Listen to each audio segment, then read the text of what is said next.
Physiologically, one important aspect of you is your heart, the pumping station for your blood circulation which pumps life across the body.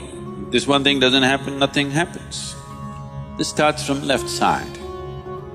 So we told you, in India they have told you, when you wake up, you must roll to your right side and get up. Have they? Left side, if you roll and get up, bad things will happen to you. Did they tell you? Bad things are not about that. When you're in a certain state of relaxation, when the body is in a relaxation, the metabolic activity is low. When you get up, there is a certain surge of activity. That's why they told you in India, see, all these things are built into your life which you're throwing away. The whole science of living has been built into your life. They told you in the morning before you wake up, you must rub your hands together and see like this, huh? Not see like this, you must place it upon your eyes. You do this, you will see God.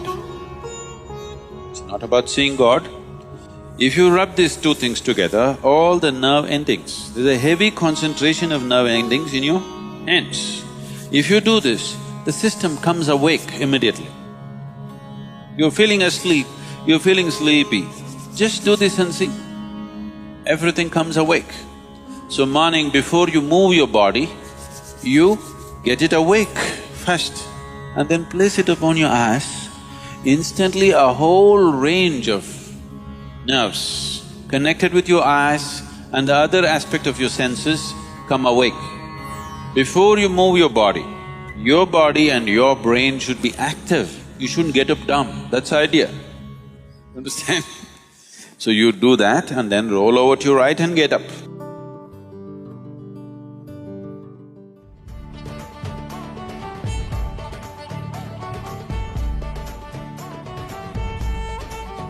What kind of sounds come awake to will determine the context of the day and the future of your life in many ways. So coming awake to an alarm bell with a sudden start is not the best way to do your life. It is best that if you need a certain amount of sleep, if your body right now, because of the kind of food that you consume and the kind of thoughts and emotions that you process within yourself, accordingly you may… and the level of vibrance that you have managed within your body will determine how much sleep you need. Let us say you need let's say you need 8 or 12 hours of sleep. I was saying the wrong number Whatever amount of sleep you need, you know how much you need. So you go to bed early enough so that you come awake naturally. If you're coming awake naturally, and suppose you have a doubt whether you will come awake or not, if you have a certain chant, if you've identified one of the Vairagya chants, you can use it.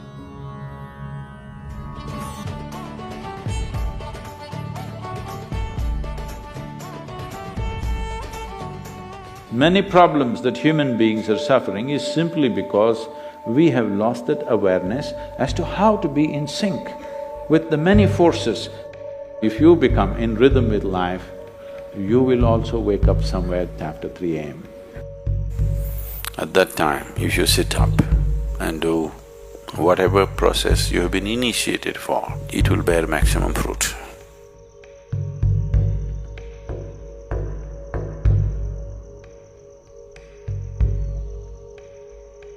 In the way the planet is spinning and what is happening, something very fundamental changes somewhere between 3:20 to 3:40. This is called Brahma Muhurtam. This is relevant only up to 33 degrees latitude. Your system, human system, functions in a certain way. It is a possibility. So, there has been an awareness about making use of this possibility.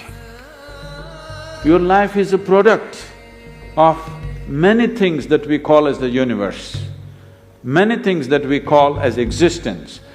So we are a consequence of a certain phenomenal happening that we call as cosmos.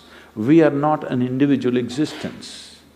So when you get in sync, certain things will happen. All the many ailments, many problems that human beings are suffering is simply because we have lost that awareness as to how to be in sync with the many forces which are making us who we are.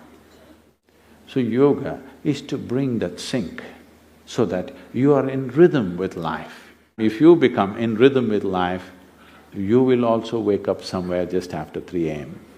If you're conscious, suddenly a certain spark of aliveness will happen within you. Even if you're in deep sleep, you will come awake. This must happen to you. This means you're falling in sync with it. You're falling in sync with life.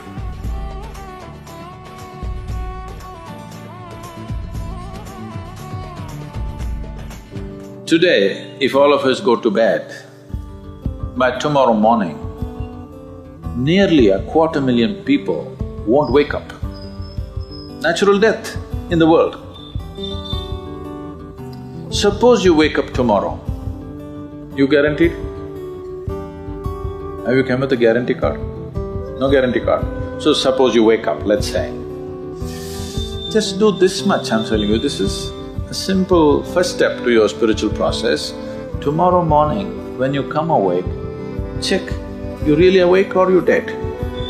If you're awake, it needs at least a little celebration.